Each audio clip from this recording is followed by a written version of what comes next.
Dear good evening to all of you. तो dear आज मैं एबॉर्शन का जो टॉपिक था, ठीक है, उसका नेक्स्ट लेक्चर लेके आया हूँ, पार्ट सेकंड। ठीक है, पार्ट सेकंड और पार्ट फर्स्ट में हमने आपको बता दिया था, ठीक है, जो भी एबॉर्शन का डिफिनीशन से लेके पूरा फ्लो चार्ट हमने बता दिया था। ठीक है, तो उसके बाद पार्ट फर्स्ट में हमने कुछ टर्मिनोलॉजी भी बताया था, वेजाइनल ब्लीडिंग से रिलेटेड टर्मिनोलॉजी भी बताया था। ठीक है, तो ये सभी टर्मिनोलॉजी बहुत इंपॉर्टेंट है, हमने बाकायदा समझा के बताया था। उसके बाद हमने टाइप ऑफ वेजाइनल ब्लीडिंग बताया, फिर उसके बाद वेजाइनल ब्लीडिंग का क्या होता है परिभाषा, वो चीज़ बताया। फिर प्रोबेबल काज, ठीक है, क्या कारण है वेजाइनल ब्लीडिंग का, ये हमने बताया। फिर उसमें से एक एक करके, यानी पहला हमने एबॉर्शन के बारे में बताया, एबॉर्शन का डिफिनीशन। उसके बाद फ्लो चार्ट, ये टाइप मतलब कितने टाइप के होते हैं, उसके सब टाइप क्या होते हैं, ये बताया हमने। फिर इटियोलॉजी बताया, जिसमें फीटल और मैटरनल, तो फीटल काजेज ये हो गया। उसके बाद मैटरनल, देन उसके बाद आपका मैकेनिज्म ऑफ एबॉर्शन, कैसे एबॉर्ट होता है वो हमने बताया। फिर उसके बाद टाइप ऑफ एबॉर्शन में हमने पहला स्पॉन्टेनियस बताया। ठीक है, तो स्पॉन्टेनियस बताया। स्पॉन्टेनियस में अब एक एक करके हमने पहले थ्रेटेंड का, थ्रेटेंड के बारे में बताया आपको। ठीक है, थ्रेटेंड के बारे में, इसका मैनेजमेंट, यानी थ्रेटेंड एबॉर्शन क्या होता है, उसका पूरा मैनेजमेंट कैसे होता है। ठीक है, उसके बाद आपका जो है कि हमने बताया थ्रेटेंड का ही इनवाइटेबल, उसमें स्पॉन्टेनियस का ही इनवाइटेबल, एक थ्रेटेंड में जो है कि मिस्ड एबॉर्शन या तो फिर प्रेगनेंसी कंटिन्यू कर सकते हैं। उसके बाद इनवाइटेबल में दो, इनकम्प्लीट और कंप्लीट। तो इनवाइटेबल के क्लिनिकल मैनिफेस्टेशन हो गए और टाइप में मैनेजमेंट हो गया, और उसका टाइप में इनकम्प्लीट हो गया, इनवाइटेबल में ही इनकम्प्लीट। देन उसके बाद मैनेजमेंट इनकम्प्लीट का। फिर उसके बाद हमने कंप्लीट बताया, कंप्लीट का भी मैनेजमेंट हमने बताया। अब आज इसके आगे मैं पार्ट सेकंड में बताने जा रहा हूँ आपको मिस्ड एबॉर्शन। ठीक है, तो मिस्ड एबॉर्शन ये क्या होता है। ठीक है, मिस्ड एबॉर्शन यानी कि फीमेल्स को पता नहीं चलेगा। ठीक है, फीमेल्स को पता नहीं चलेगा और एबॉर्ट हो जाएगा।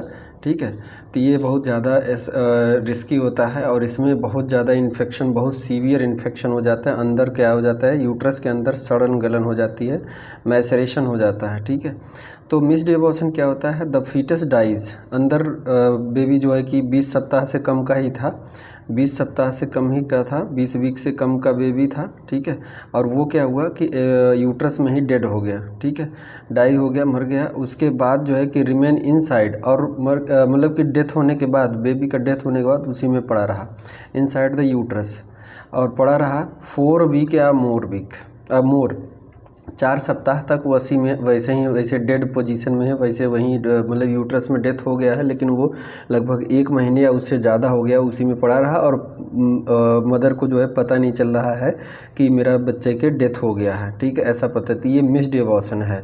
उसको लगता है कि मेरी प्रेगनेंसी कंटिन्यू है, लेकिन ऐसा कुछ नहीं है। वो क्या हो जाता है, बेबी डेड हो गया है और बेबी जैसे ही पड़ा है वैसे ही पड़ा है, और उस वहाँ पे सड़न गलन हो जाता है। ऐसे कंडीशन में मदर को बहुत खतरा रहता है कि उसकी डेथ भी हो सकती है मदर की। ठीक है, तो पैथोफिजियोलॉजी की ये कैसे होता है, तो जो डेड प्रोडक्ट ऑफ कंसेप्टस है, यानी प्रेगनेंसी जो कंसीव हुई थी उसके द्वारा जो प्रोडक्ट डेड हो चुका है, is converted to tough fleshy mass, एक टफ फ्लेसी मास की तरह कन्वर्ट हो जाएगा, due to recurrent or slow and progressive haemorrhage. यानी कि शुरुआत में क्या होगा कि धीरे धीरे वहाँ पे ब्लीडिंग होगा, किसी कारणवश वहाँ पे क्या बच्चे के डेथ हो गए तो उसमें ब्लीडिंग होगा, ब्लीडिंग होने के बाद उसमें क्या होगा, हेमोरेज होगा धीरे धीरे।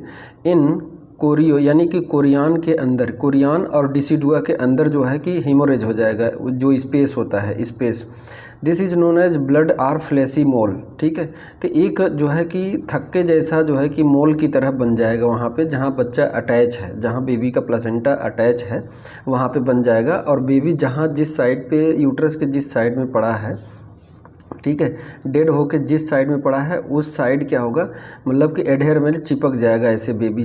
ठीक है, तो यहाँ पे ऐसे चिपक जाएगा, और ये चिपकने के बाद यहाँ पे सड़ द एम्ब्रियो सिंक, और एम्ब्रियो क्या हो जाएगा, सिंक हो जाएगा, छोटा हो जाएगा, मतलब इसी की सिकुड़ते सिकुड़ते छोटा हो जाएगा, सिंक एंड डीजनरेटिव चेंजेज, और उसमें क्या होने लगेंगे, और वो जैसे बाहर सड़न गलन हो लेते वैसे वहाँ भी होने लगे मैसरेशन मतलब सड़न गलन, एंड ममीफिकेशन अकर, ममीफिकेशन मतलब वहीं दफन हो जाता है, यूट्रस के डिसिडुआ में ही एकदम छोटा हो के एकदम, मतलब कि ऐसे फिर भी मतलब डिपेंड ये करता है कितने सप्ताह का है। तो धीरे धीरे बेबी एकदम उसी ममीफिकेशन मतलब दफना जाता है, उसी में दफन हो जाता है। जैसे कि मिस्र में मम्मी बना के ऐसे रखा जाता था कि उसमें जो है कि ऐसे जो मर जाते थे तो उसमें उनको दफन कर दिया जाता था मम्मी में, ठीक है, ऐसे रखा जाता था। तो ये जो है कि ऐसे ही उसमें क्या हो जाएगा, यूट्रस में ही वो ममीफिकेशन यानी वहीं पे दफन हो जाएगा। तो अब ये कंडीशन है कि जहाँ पे होगा उस यूट्रस के उस एरिया में सड़न गड़न होगा और यूट्रस के वाल को भी इफ़ेक्ट कर देगा। ऐसे कंडीशन में मदर को जब अगर निकालते हैं तब भी दिक्कत होती है और नहीं निकालें तब भी दिक्कत है, उसकी जान भी जा सकती है। सीवियर हेमोरेज, ब्लीडिंग हो जाएगा और इन्फेक्शन बहुत सीवियर और ब्लड में इन्फेक्शन हो जाएगा और मदर की डेथ हो जाती है। ज़्यादातर केसों में, ऐसे केस में ज़्यादातर मदर डेथ हो जाती है, ठीक है। तो ये मिस्ड एबॉर्शन है। पैथोफिजियोलॉजी क्या होगा कि बच्चे का डेथ होगा, डेथ होने के बाद डिसिडुआ से वो चिपक जाएगा, डिसिडुआ में क्या हो जाएगा, सिकुड़ सिंक हो जाएगा, सिंक होने के बाद फ्लैसी डेड होने के बाद फ्लैसी ब्लड या फिर फ्लैसी मोल कहते हैं, और मोल क्या होगा वहीं पे दफन हो जाएगा यूट्रस के वॉल में ही, ठीक है, ममीफिकेशन हो जाएगा। उसके बाद क्या होगा, साइन सिम्टम अगर बाहर से देखा जाए तो क्या होगा साइन सिम्टम इसका, history of amenorrhoea and feature of threatened abortion, यानी कि कुछ लक्षण थ्रेटेंड एबॉर्शन के दिखे, उसके बाद एमनोरिया रहा यानी उसका पीरियड नहीं आया, ठीक है। हिस्ट्री ऑफ एमनोरिया एंड यानी कि पीरियड नहीं आया, एमनोरिया पीरियड नहीं आया और फीचर कुछ थ्रेटेंड के लक्षण दिखेंगे यानी कि खतरा है, बट उस टाइम ध्यान नहीं देती है फीमेल, इस वजह से ऐसा हो जाता है। परसिस्टेंट ब्राउनिश डिस्चार्ज, अगर मान लीजिए थोड़ा बहुत डिस्चार्ज आ भी रहा है वजाइना से तो क्या होगा, दरअसल क्या होगा, सर्वाइकल ऑस जो है वो खुला नहीं रहता है, बस हल्का सा खुला, तो उसे सिर्फ लीकेज होता है, वही परसेंटेज ब्राउनिश डिस्चार्ज होता है, ये भी कभी कभी। Cessation of symptom of pregnancy, और क्या होगा, प्रेगनेंसी के जो भी सिम्टम होते हैं, जैसे प्रेगनेंसी होने पे मॉर्निंग सिकनेस आना और वोमिटिंग आना और जितने भी सिम्टम होते हैं प्रेगनेंसी के वो क्या हो जाएंगे, बंद हो जाएंगे, ऐसा सिम्टम है, ठीक है। Fetal heart sound not audible, और फीटस का यही तो कन्फर्मेटिव है, जब हार्ट बीट बच्चे का साउंड नहीं आ रहा है तो यानी बच्चा डेड कर गया है। Vaginal examination shows cervical os closed, cervical os हमने कहा है सबसे मोस्ट इम्पॉर्टेंट है कि सर्वाइकल ऑस जो है क्लोज रहता है। एंड टेरी वेजाइनल डिस्चार्ज होता है, टेरी वेजाइनल डिस्चार्ज होता है यानी कि जैसे कि तंबाकू के उसकी तरह है, ठीक है। Diagnosis can be tobacco juice की तरह, टेरी मतलब टोबैको जूस की तरह, ठीक है, वेजाइनल डिस्चार्ज होगा। Diagnosis can be conferred by ultrasound, अगर बच्चे की साउंड हार्ट बीट से नहीं पकड़ पा रहे हैं, वैसे तो कन्फर्मेटिव ये भी है, फीटल हार्ट साउंड और यूएसजी कर लेंगे तो कंफर्म हो जाएगा, ठीक है। कभी कभी ऐसे साउंड एसेस नहीं हो पाता है, फीटल हेड साउंड एसेस नहीं होता है, लेकिन ऐसे बहुत रेयर होता है, तो हम यूएसजी कर लेंगे तो यूएसजी में पता चल जाता है, ठीक है। तो ये साइन सिम्टम है। अब इस कंडीशन में मैनेजमेंट कैसे करेंगे, ठीक है, बात आती है कि मैनेजमेंट कैसे करेंगे। तो इस कंडीशन में क्या होगा, प्रेगनेंसी इज टर्मिनेटेड, प्रेगनेंसी तो टर्मिनेट हो गई, by method appropriate to duration of pregnancy, जितने दिन के जितने सप्ताह की प्रेगनेंसी है उसी के अकॉर्डिंग जो है मैनेजमेंट किया जाएगा। Necessary preparation and assistance is done, जो भी असिस्टेंस जो सहारा लिए जाए, जैसे कि वैक्यूम डिलीवरी, फोर्सेप डिलीवरी, जो भी प्रक्रिया होगा जैसा होगा वैसे अपनाइए, ठीक है। उसके बाद if the uterus is less than 12 week size, अगर बच्चा जो डेथ हुआ है अंदर वो 12 से कम है, 12 वीक से कम ही का है, 12 वीक से कम ही का था, डायलेशन एंड इवैक्यूएशन के द्वारा वो बाहर निकाल देते हैं, ठीक है। डायलेशन एंड इवैक्यूएशन में फोर्सेप डिलीवरी इसी को कहते हैं, ठीक है। To empty the uterine cavity is done, और उस टाइम क्या होता है, यूट्रस को इम्पटी खाली करते हैं। द लेबर इज इंड्यूस्ड, उस टाइम लेबर को इंड्यूस्ड किया जाता है ऑक्सीटोसिन दे के। If the size of uterus is more than 12 week, अगर ज़्यादा है तब, अगर 12 वीक से ज़्यादा की प्रेगनेंसी है तो इंड्यूस्ड करा के अबॉर्ट कराते हैं, और 12 वीक से कम है तो सर्वाइकल डायलेशन एंड इवैक्यूएशन के द्वारा होगा, सर्वाइकल डायलेशन और इवैक्यूएशन के द्वारा होगा, ठीक है। इसमें इंस्ट्रूमेंट का इस्तेमाल करते हैं जब 12 वीक से कम का है, और 12 वीक से ज़्यादा है तो यूट्रस को क्या करते हैं, स्वतः डिलीवरी के लिए बनाते हैं, तो डिलीवर कर दे वो। If the fetus is retained for more than 5 week, अगर वो बच्चा 1 से 1.5 महीने तक वैसे डेड पोजीशन में वहीं पड़ा रह गया, and pregnancy is more than 12 week, और प्रेगनेंसी क्या है, ज़्यादा है, 12 वीक से ज़्यादा थी प्रेगनेंसी, तो डिससेमिनेटेड इंट्रावेस्कुलर कोआगुलेशन होने के चांसेस रहेगा, and intracoagulopathy of blood resulting into uncontrol haemorrhage, और इस दौरान क्या होगा, बहुत ज़्यादा ब्लीडिंग होगी, बहुत ज़्यादा ब्लीडिंग होगी। So blood clotting factor are monitor, तो इस टाइम ब्लड क्लॉटिंग फैक्टर को मॉनिटर कर लेंगे कि इस टाइम क्या है कि इसकी ब्लीडिंग रुक रही है कि नहीं, या ब्लड क्लॉट बन रहा है कि नहीं क्लॉट बन रहा है, ठीक है। तो ऐसे कंडीशन में ये करेंगे। उसके बाद आप जो है कि अगला क्या, सेप्टिक एबॉर्शन, ठीक है। सेप्टिक एबॉर्शन, सेप्टिक एबॉर्शन क्या है, यानी इन्फेक्शन। तो infection of product of conception, यानी जो प्रोडक्ट ऑफ कंसेप्शन था वो डेड हो गया, या किसी कारणवश से वो मूवमेंट नहीं कर रहा है, या फिर बच्चे की डेथ हो गई, तो उसकी वजह से इन्फेक्शन जो हुआ, उसकी वजह से इन्फेक्शन हुआ। Uterus frequently seen as complication of incomplete abortion. तो इसमें क्या है कि कभी कभी फीटस की वजह से खुद से, ज़्यादातर तो फीमेल की वजह से ही इन्फेक्शन होता है, फीमेल की वजह से, जैसे unhygienic condition, pelvic inflammatory disease की वजह से, ठीक, या तो फिर एसटीडी की वजह से, तो ये, या टॉर्च की इन्फेक्शन से, ठीक है, टॉर्च की इन्फेक्शन। तो इस इन्फेक्शन की वजह से जो है कि इन्फेक्शन होता है, तब बच्चा एबॉर्ट कर जाता है। तो इसमें भी क्या होता है, इनकम्प्लीटली होता है, इनकम्प्लीटली कभी कभी। तो पैथोफिजियोलॉजी इसका देखेंगे तो आपको ये पता चलेगा, there are colonies of bacteria are seen in, ढेर सारी बैक्टीरिया की कॉलोनी जो है कि नेक्रोटिक कॉन्सेप्ट बिगनिंग, यानी कि वहाँ पे बच्चा जो डेड कर गया उसको नेक्रोसिस कर रहा है, यानी सड़न गलन पैदा कर रहा है, एंडोमेट्राइटिस एंड दस बिकमिंग पेरिटोनाइटिस एंड सेप्टिसीमिया, यानी कि मदर के उसमें पेरिटोनियम कैविटी में भी इन्फेक्शन हो गया, और सेप्टिसीमिया यानी ब्लड में भी इन्फेक्शन फैल गया, ठीक है। तो बॉडी कैविटी का जो पेरिटोनियम होता है उसमें भी इन्फेक्शन हो गया, और मदर के ब्लड में भी इन्फेक्शन हो गया, ब्लड में इन्फेक्शन हो जाए सेप्टिसीमिया, और पेरिटोनियम कैविटी में अगर हो गया तो पेरिटोनाइटिस, ठीक है। तो ये सेप्टिक एबॉर्शन है। सेप्टिक एबॉर्शन का मतलब ही इन्फेक्शन के वजह से एबॉर्ट हुआ, इन्फेक्शन की वजह से। अब वो चाहे इन्फेक्शन मदर के थ्रू आया हो या फिर बेबी के अंदर, वैसे बेबी तो बाहर टहल नहीं रहा है, बेबी से ज़्यादातर तो मदर से ही होगा, 99% जो है मदर से ही आएगा, 1% वो भी कब, जब बेबी को अंदर जैसे कि डेड हो गया या फिर वैसा हो गया तो उसकी वजह से, ठीक है, इन्फेक्शन हो सकता है। लेकिन वहाँ तो एबॉर्शन हो चुका है, तो यहाँ पे ज़्यादातर चांसेस है कि फीमेल को टॉर्च का इन्फेक्शन हो, पेल्विक इन्फ्लामेटरी हो, या फिर सेक्सुअली ट्रांसमिटेड डिजीज़, कोई डिजीज़ हो गया तो उसकी वजह से, इन्फेक्शन की वजह से एबॉर्ट हो गया, ठीक है। तो वहाँ पे ढेर सारी बैक्टीरिया की कॉलोनी देखने को मिलती है यूट्रस में। उसके बाद इसके जो है कि साइन सिम्टम अगर पूछा जाए, आपसे साइन सिम्टम पूछे तो हिस्ट्री ऑफ एमनोरिया, यानी कि उसको पीरियड नहीं आ रहा था, विथ वेजाइनल ब्लीडिंग, ठीक है, with vaginal bleeding followed by foul purulent vaginal discharge, ठीक है। क्या था कि पीरियड नहीं आ रहा था लेकिन वेजाइनल डिस्चार्ज ब्लीडिंग हो रही थी, और वो ब्लीडिंग कैसी थी, पुरुलेंट डिस्चार्ज था, vaginal discharge, along with pain in lower abdomen, ठीक है। क्या होगा, pain in lower abdomen, lower abdomen में पेन भी होगा, ठीक है।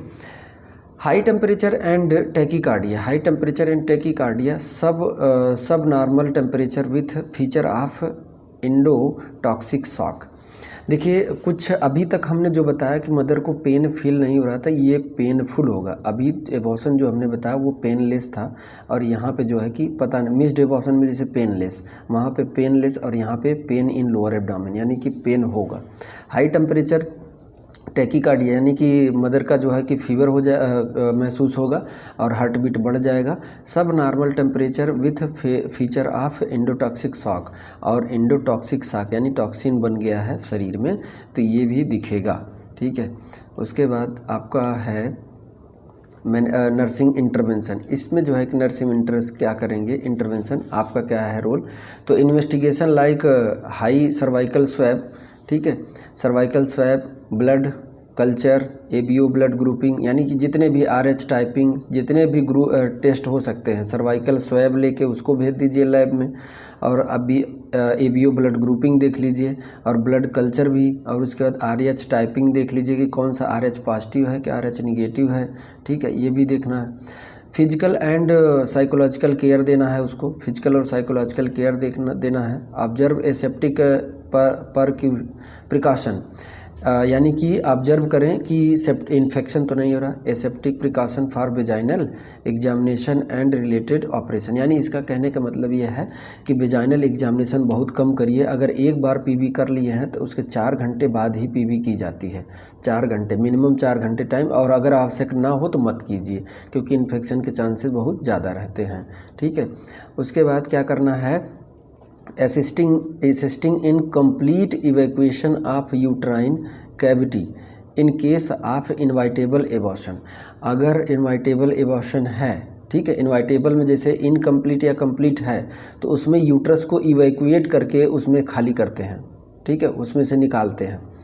तो कहीं ऐसे रहने की वजह से इन्फेक्शन हो जाता है, बच्चे का कुछ अगर प्रोडक्ट ऑफ कंसेप्शन उसमें बचा रहा तो उसमें उसकी वजह से इन्फेक्शन हो जाता है। तो अगर इनवाइटेबल एबॉर्शन का केस है तो कोशिश करिए कि यूट्रस के अंदर से सारे प्रोडक्ट जो है बाहर निकल जाए, नहीं वो इन्फेक्शन काज करेंगे। उसके बाद उसको फैमिली प्लानिंग मेजर के बारे में समझाइए। Encourage to the curb unwanted pregnancy, ठीक है, यानी कि उसको अनवांटेड प्रेगनेंसी से क्या करें, एजुकेशन दे कि ना करें, 3 साल का अंतर रखें, जो भी फैमिली प्लानिंग है बैरियर का इस्तेमाल करें, ये सभी चीज़ें।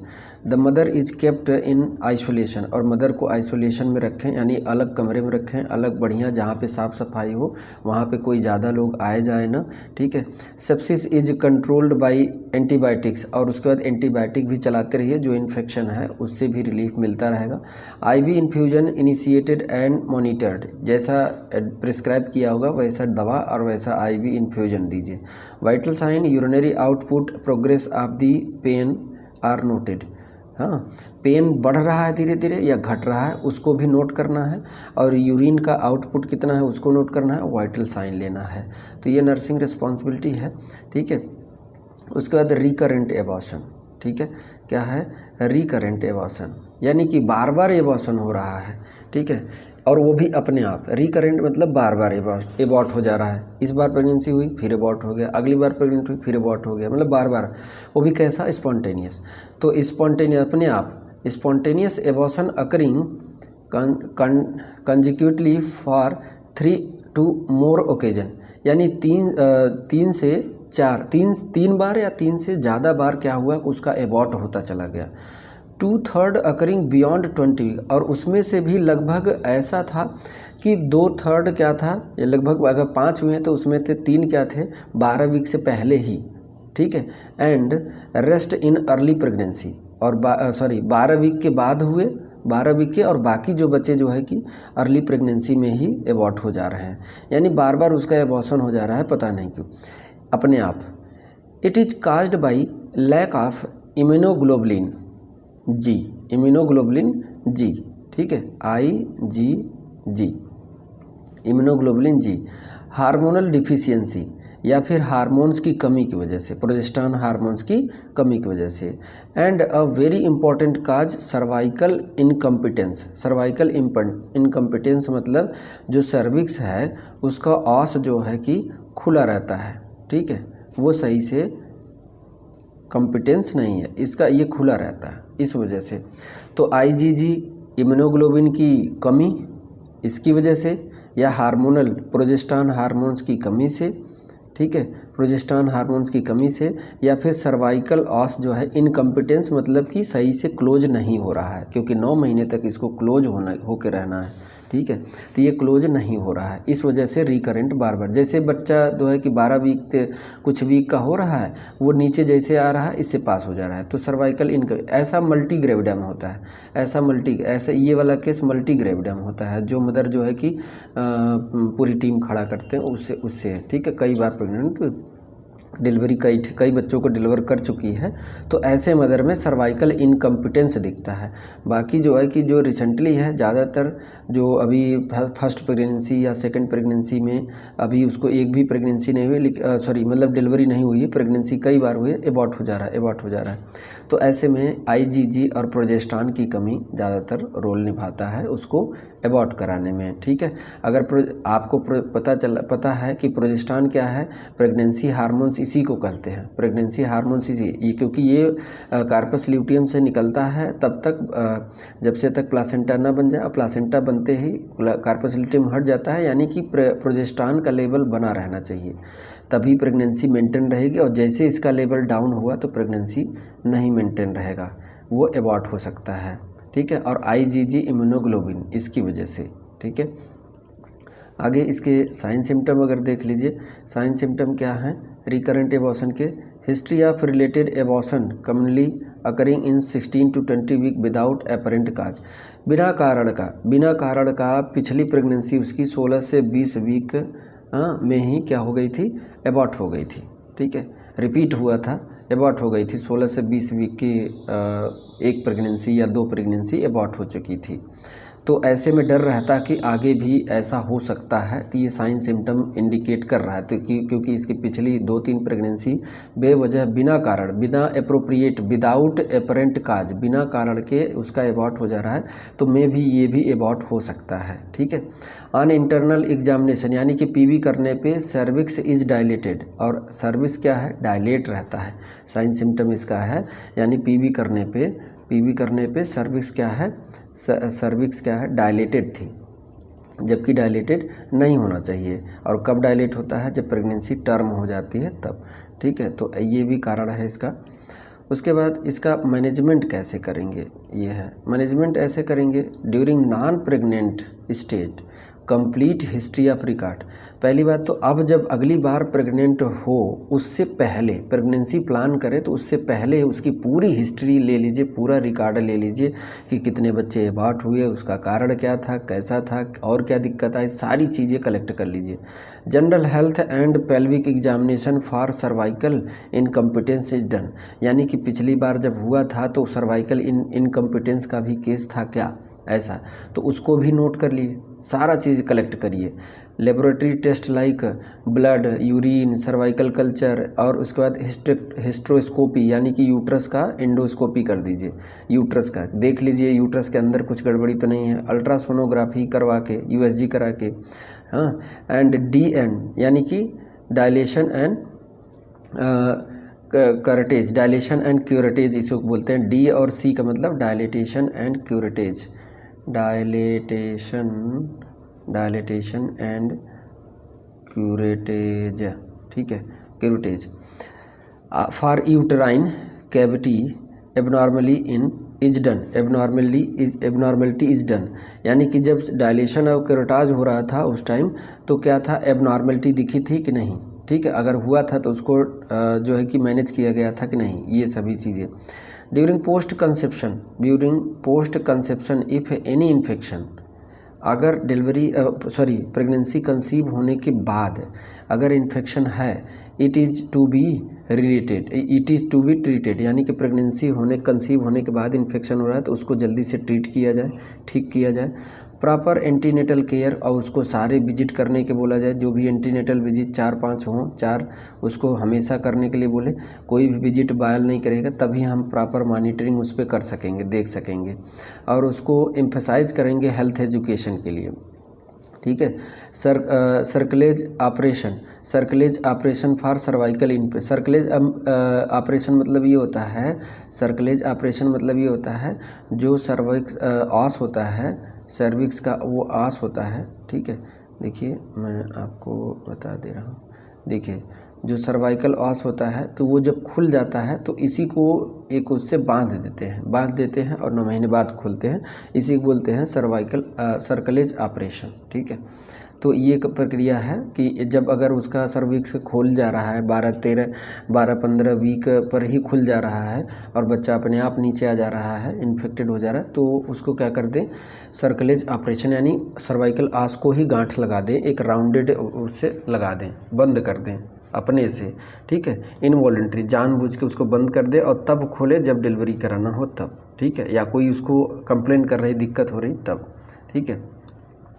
उसके बाद care and advice after and abortion, अब चाहे एबॉर्शन का चाहे कोई भी हो, उसका केयर और उसको एडवाइस क्या देंगे आप, ठीक है। तो फॉलो अप करने के लिए advise the women to return for follow up and to go, यानी कि उसको बोले कि जब कोई दिक्कत हो, फिर कभी आगे फ्यूचर में अगर ऐसा हो रहा है, ठीक है, महसूस हो, तभी आ जाना। Go to directly to the medical officer for treatment, जो भी गायनिकोलॉजिस्ट हों उनके पास जाइए और उनसे ट्रीटमेंट लीजिए। देयर इज़ इंक्रीज्ड ब्लीडिंग, अगर इंक्रीज ब्लीडिंग हो रहा है तो भी the bleeding does not decrease even after a week, और अगर ब्लीडिंग हो रहा है, अगर एक सप्ताह से ज़्यादा हो गया, ब्लीडिंग अभी भी आ रही है, तो भी तुरंत आके दिखाएं। द फाउल स्मेलिंग आ रहा है, उसको बताएं कि अगर ब्लीडिंग एक सप्ताह से ज़्यादा है तो भी चलिए आना दिखा देना। और अगर जो ब्लीडिंग नहीं हो रही, यानी जो वेजाइनल से डिस्चार्ज आ रहा है लेकिन उसका स्मेलिंग बहुत बेकार है, फाउल स्मेलिंग है, तो भी दिक्कत में भी हो सकता है। देयर इज एब्डोमिनल पेन, अगर एब्डोमिनल पेन में अगर बना है कई हफ्तों से, एक हफ्ता 1.5 हफ्ते से बना हुआ है, तो भी उसको दिखाइए। She has a fever and feel unwell, अच्छी नहीं महसूस कर रही है और उसको फीवर है, तो भी इन्फेक्शन के चांसेस हो सकते हैं, इसमें भी फॉलो अप करना, यानी आना होगा दिखाने। There is weakness, dizziness and fainting, और उसको वीकनेस महसूस हो रहा है या डिजीनेस या फैंटिंग या जो भी महसूस हो रहा है, तो ये सभी अगर महसूस हो रहा है तो उसको आना होगा, आके दिखा दीजिए, उसको सलाह दीजिए, उसको बताइए, ठीक है, फीमेल्स को, ठीक। तो ये उसके बाद सेल्फ केयर करने के लिए बोल दीजिए, ठीक है, सेल्फ केयर के अपना ध्यान रखो। कैसे? The women must be given advice on self care, ask her to rest for a few days specially if she is feeling tired, जब वो काम करते हुए अगर मान लीजिए या अर्ली प्रेगनेंसी में थक जा रही है, तो उसको क्या करिए, उसको रेस्ट करने के लिए बोले और पता करें एनीमिया है क्या, ठीक है, क्योंकि एनीमिक मदर में थकान बहुत जल्दी आती है।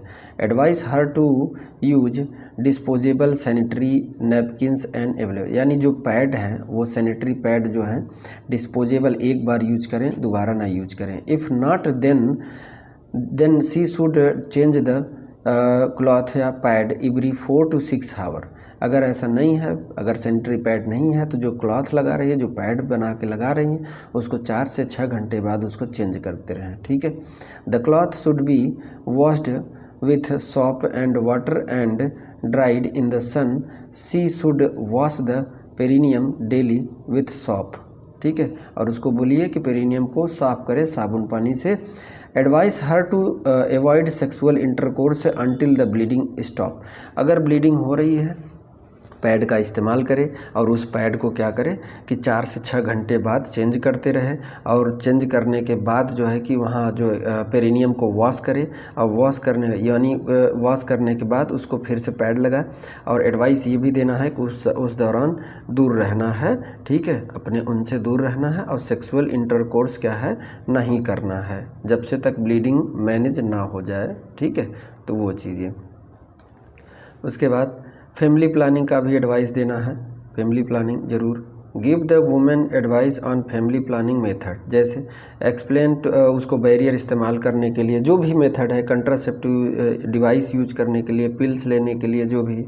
Explain to her that she can conceive soon after the abortion, ठीक है, उसको एक्सप्लेन कीजिए कि सी कैन कंसीव मतलब कि वो प्रेगनेंसी कंसीव कर सकती है after abortion if she resume sexual intercourse, यानी कि जो सेक्सुअल इंटरकोर्स रोका गया था, नहीं कर रही थी, अब अगर करेगी तो वो प्रेगनेंसी कंसीव कर सकती है, unless she use a contraceptive, ठीक है, अगर वो कंट्रासेप्टिव नहीं यूज करेगी तो फिर से कंसेप्शन हो सकता है, तो इससे बचने के लिए, ठीक है, कंट्रासेप्टिव मेथड का इस्तेमाल करें, ठीक है। Any family planning method can be used after a first trimester up to 12 week of gestation, ठीक है। और उसके बाद एबॉर्शन, ठीक है, फर्स्ट ट्राइमेस्टर एबॉर्शन, अगर जैसे कि फर्स्ट ट्राइमेस्टर एबॉर्शन हो गया है तो any family planning method can be used after a first trimester abortion, ठीक है। तो एबॉर्शन अगर फर्स्ट ट्राइमेस्टर में ही हो गया है तो फैमिली प्लानिंग मेथड का इस्तेमाल करें, थोड़ा सा वेट करें, उसके बाद फिर प्रेगनेंसी को कंसीव करें, ठीक है। तो ये है।